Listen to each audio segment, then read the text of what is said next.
This is McDonald's Hokkaido Salmon Burger, made with salmon from Hokkaido. An important distinction from made with 100% salmon, because it tastes nothing like salmon and more like fish balls.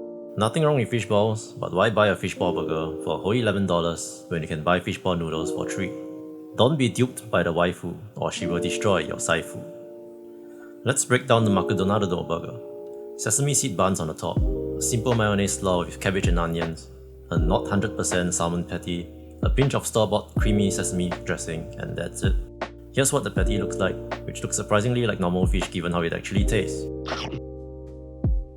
Not a terrible burger, but definitely not worth $11. And definitely nothing to do with Hokkaido. So here's my entry for destroying any chance of a McDonald's sponsorship. A milk bread bun based on Kokyu Shukupan, or Japanese milk bread, and a salmon patty made based on chanchan-yaki, a dish popular among fishermen in Hokkaido. Some say it's named this way because you can cook the dish chachato, or the Japanese word for quickly.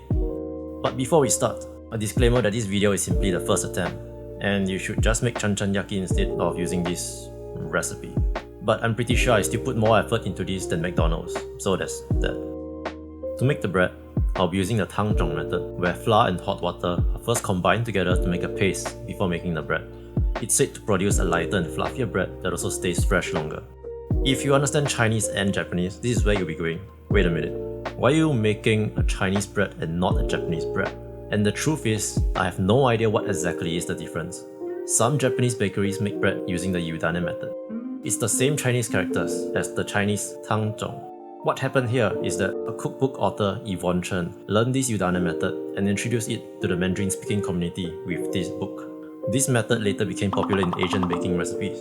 Now, you have Western media refer to Japanese milk bread recipes as using the tangzhong method, which confuses me greatly because shouldn't it be the Yudane method? Some claim that there is a difference, that Yudane uses a ratio of 1:1 for flour to water, while tangzhong uses a ratio of 1:5. But logically speaking, shouldn't those two be the same, just that Yvonne tweaked the ratio to her own taste? Anyway, whatever you want to call this, 20 grams of bread flour, 30 grams water, 60 grams whole milk. I wanted to use Hokkaido milk, but was lazy to make another trip and got this 4.3 milk instead. Heat the mixture up until it turns into a paste, then shut off the heat and let it cool to 120 grams of milk and 9 grams of yeast and let it sit for several minutes. Then in the bowl, add 320 grams of bread flour, 35 grams of sugar, 7 grams of salt, roughly mix, and add in the milk mixture. Mix. Add in a tangzhong paste, and 1 egg and 1 yolk. Once they're all mixed together, add in 42 grams of butter and knead. I'm doing this by hand, so I kneaded for a grand total of 30 minutes. The dough will be sticky AF, and that's normal. As you knead, this should get slightly less sticky, but if not, just scrape it up and form a ball. Place it in a greased bowl and cover. Let it rise until it doubles, or about 1.5 hours. Deflate the dough, then divide into 6.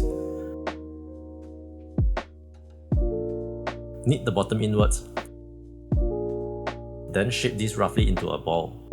Place it onto a baking tray, cover, and let it rise again until doubled. 30 minutes later, milk and egg wash, brush the buns. Into the oven for 15 to 20 minutes at 180 degrees Celsius, depending on your oven. And we have milk bread buns. I left 2 unbaked since my oven is small. Next, let's make the sauce for chanchan-yaki. 2 tablespoons miso, 2 tablespoons mirin, 2 teaspoons honey, 1 teaspoon soy sauce. Stir it all together. Then, prepare the salmon. Descale, debone, then deskin the salmon.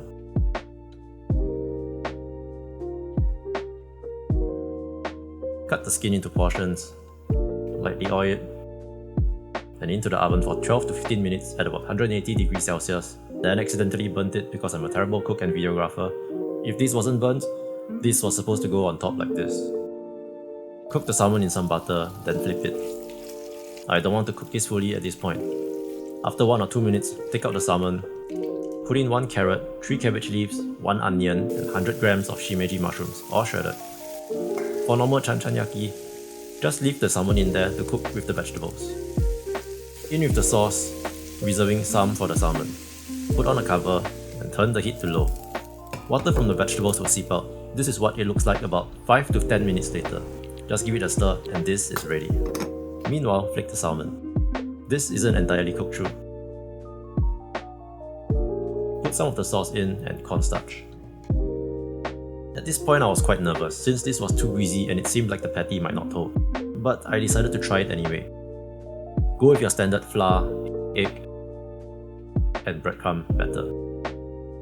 I decided to bake this instead of frying, but I think this might be a mistake. 10 minutes at 200 degrees Celsius later, and we have 3 crispy salmon patties.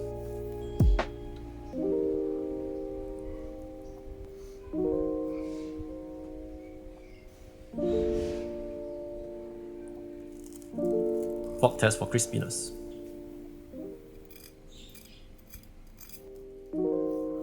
Cross section of the burger.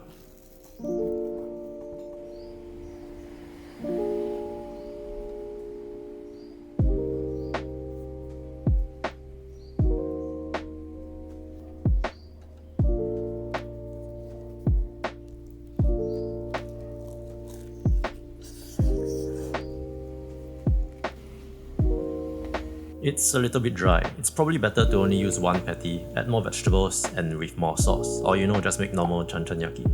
I think salmon is better eaten whole than in a patty form in the first place, but not too bad for a first attempt. If you would like me to try to perfect this, comment down below and I'll give it a shot.